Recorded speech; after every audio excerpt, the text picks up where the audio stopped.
Here she comes.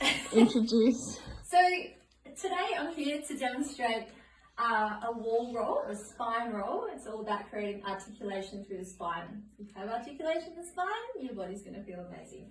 So bring your feet a little bit away from the wall so your knees can be just a little bit bent.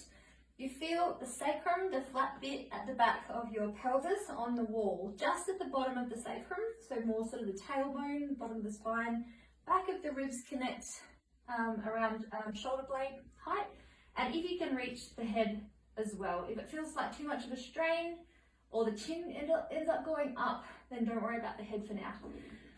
So the first bit, the roll comes from the tailbone up to the top of the spine of the neck. So in order to curl the tailbone under, the pelvis tips backwards. As you do that, you're sliding the sacrum down the wall. The traction of the bones is down, so the skin is tractioned up the wall. As you flatten the lower back into the wall, it's quite a strong posterior tilt of your pelvis here. Make sure you're not squeezing the glutes. It's really all about the abdominals, lifting from the front and underneath through from pelvic floor. Then we start to peel the hips away from the wall, keeping that upward lift of the pubic bone, and move the hips away from the wall as far as you can before the ribs start to, the spine starts to peel away in your thoracic spine. So as you start to peel away, keep the hips forward, keep the body rolling up from the front until your chest is starting to lift. It'll be easier for you to get your head to the wall if it wasn't already, once your ribs are tilted back. Then we come up to the highest thoracic vertebra that you can.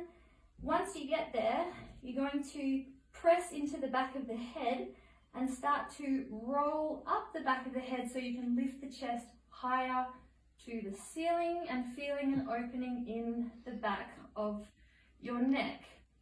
Once you're there, we're going to come back down. The skin on your skull is tractioned up so that the bones of your skull is tractioned down.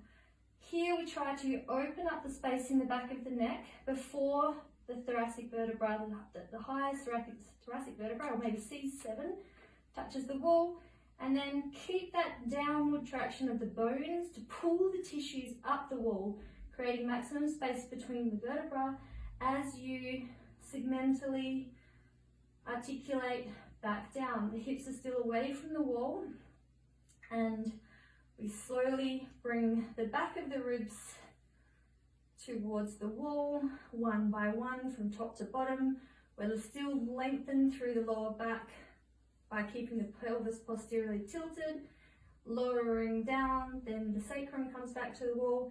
In order to bring back the lower back curve, we slide the ribs down to bring the pelvis back to neutral.